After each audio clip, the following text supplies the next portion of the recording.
Assalamualaikum warahmatullahi wabarakatuh. Kami dari FRI 014. Pada video kali ini kita akan mempresentasikan final report praktikum APSI. Sebelumnya perkenalkan terlebih dahulu anggota dari FRI 014 ada Aditya Fauzi Ahmad, Muhammad Sinatria Surinegara, dan Zahra Nisa Nur Amalia. Tetapi untuk Zahra tidak bisa hadir pada pertemuan kali ini, jadi untuk presentasi kita lakukan berdua. Nah, pertama saya akan menjelaskan studi kasusnya dulu. Nah, ada sebuah perusahaan yang ingin membuat suatu sistem informasi berupa website. Nah, website ini merupakan website internal perusahaan yang digunakan untuk mengolah dan menyimpan informasi karyawan, keuangan perusahaan, transaksi perusahaan, inventory produk dan material, serta jadwal produksi dan pembelian material. Nah, pertama saya akan menjelaskan dulu tujuan perancangan sistem. Nah, yang pertama ada spesifik. Spesifik ini, di dalamnya ada, CV Global Innovation merupakan sebuah perusahaan yang menjual produk alat bantu ajar, dan CV Global Innovation ini memerlukan suatu sistem informasi berupa, website untuk mempermudah pengolahan data informasi dan, agar mereka dapat memonitor dan mengkontrol seluruh kegiatan yang ada di dalam perusahaan dengan mudah. Nah, untuk, measurable-nya dapat mengimplementasikan sistem informasi dalam memenuhi requirement yang diminta, dan achievable-nya itu, dalam pelaksanaan proyek ini terdapat kesepakatan yang disetujui oleh pihak pengembang atau developer dan pihak perusahaan sebagai user. Nah, realistiknya itu adalah sistem informasi ini dapat digunakan untuk mempermudah pelaksanaan bisnis Sivo Global Innovation dalam memproduksi, Global Eclipse. Dan untuk time base-nya ini, dalam menjalankan proyek ini waktu yang dibutuhkan adalah 3 bulan, mulai dari bulan Mei hingga bulan Juli. Selanjutnya ada manfaat perancangan sistem. Nah, karena di sini sistem informasinya berupa website atau aplikasi, maka fungsi dari aplikasi itu sendiri adalah mempermudah CEO dalam melakukan dan memantau aplikasi, terus melakukan, material request, mempermudah customer dalam pembelian produk, mempermudah memeriksa data kapasitas inventory yang tersedia, dan, dapat mempermudah perusahaan memeriksa kebutuhan material juga. Nah, selanjutnya sini saya akan menjelaskan fitur-fitur yang ada dalam website yang kami buat. Ada 4 fitur utama. Yang pertama ada fitur admin, fitur procurement, fitur finance, dan fitur, production. Nah, untuk fitur admin di dalamnya ada beberapa fitur lagi, ada fitur view employee list, input employee data, update employee, delete employee, view account, dan masih banyak fitur lainnya untuk admin. Dan, fitur procurement, beberapa fitur di dalamnya ada view material, create procurement, edit procurement transaction, view material request, view receipt, dan, lain-lain. Selanjutnya untuk fitur finance ada fitur view journal, view salary, view receipt, edit journal, delete receipt, dan, masih banyak fitur yang berhubungan dengan finance lainnya. Dan yang keempat, untuk fitur production ada fitur view MPS, view product, view material request, view BOM, view procurement, dan masih banyak fitur lainnya juga untuk production. Nah, selanjutnya ini akan dijelaskan oleh rekan saya. Oke, selanjutnya saya akan melanjutkan presentasi dari teman saya. Yang pertama yaitu tentang proses bisnis dari suatu perusahaan kami, di mana proses bisnis menurut Danforth itu adalah aktivitas yang terukur dan terstruktur untuk memproduksi output tertentu untuk kalangan pelanggan tertentu. Nah, dilihat dari tabel di sana tentang bisnis proses perusahaan kami, di mana antara production operator, procurement, production, warehouse, finance itu saling terhubung satu sama lain. Dimulai dengan adanya production operator memulai suatu perjalanan dari perusahaan kami sampai akhirnya produk yang kami buat diproduksi dan akhirnya ke warehouse atau gudang. Nah, jadi saling terhubung satu sama lain. Nah, di sini ada basis data. Basis data menurut Cornell and Beck adalah sekumpulan data yang secara logis terkait dan dirancang untuk memenuhi suatu kebutuhan informasi dari sebuah informasi ke informasi yang lainnya, di mana dilihat dari bagian yang di samping, di mana setiap informasi dari employee, dari salary, dari account, segala macam ataupun hal yang lainnya itu saling terhubung satu sama lain.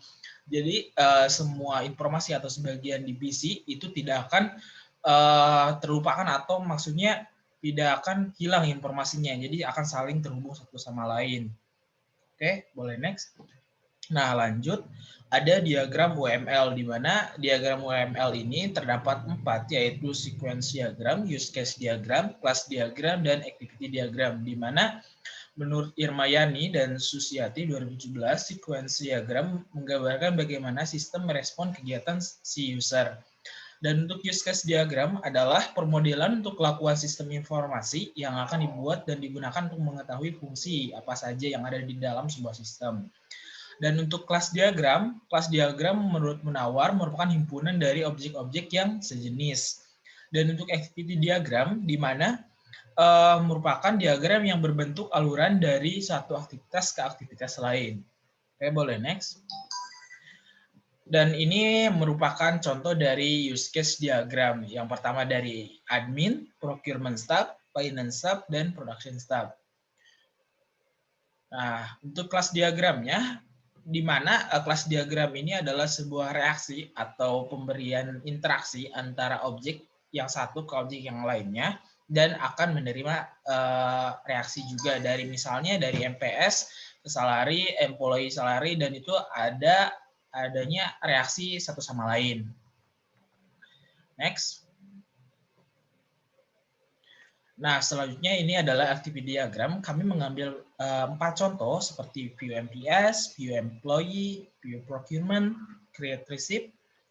Lanjut.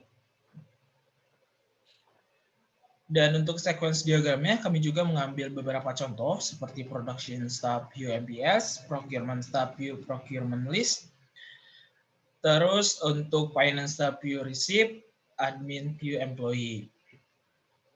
Dan inilah tampilan prototipe aplikasi dari kami yang dibuat menggunakan aplikasi Adobe XD dan Figma sebagai penyalur ide kreativitas kami. Seperti ini tampilan login page. Dan ini untuk tampilan material page, production homepage. Dan ini adalah tampilan interface detail desainnya yang ada di website. Dan ini adalah tampilan login page-nya. Kami mengakses localhost 8080. Dan untuk procurement transaction-nya ini seperti ini di website dan production homepage-nya seperti ini. Dan ini sebagai pendukung untuk membuat website kami atau hasil codingannya seperti pada contoh pada gambar. Ini untuk tampilan header-nya, untuk create materialnya seperti ini. Mungkin akan lebih jelasnya kita akan secara langsung mengunjungi websitenya. Dan sebelum dari itu, inilah referensi yang telah kami cari di internet maupun dari buku. Seperti ini, ada beberapa. Oke, mungkin langsung saja teman saya melanjutkan untuk melihat desain langsung dari aplikasinya. Dan bisa dicontoh. Ya, ini kita langsung masuk ke localhost-nya dan kita coba login. Nah, di sini kita masukkan username dan password yang sudah dibuat sesuai dengan yang ada di codingan awal ya. Nah, jika sudah login di sini kita masuk untuk admin. Nah, untuk admin bisa ada fitur employee dan account. Nah, untuk employee ini kita bisa menambahkan employee seperti ini. Kita tambahkan dan kita bisa add langsung. Misalnya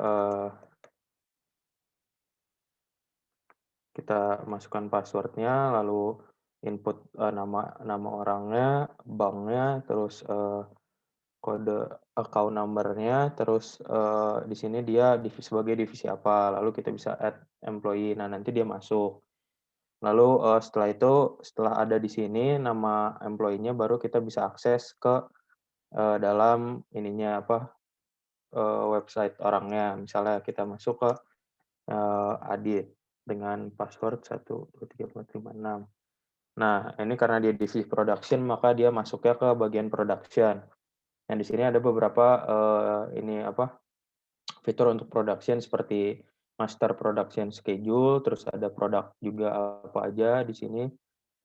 Terus ada materialnya yang dimiliki apa aja, dan di sini juga bisa request material, bisa minta request material apa, dan nanti tinggal di-submit. Nanti langsung masuk ke list-nya seperti itu. Mungkin sekian presentasi dari kami.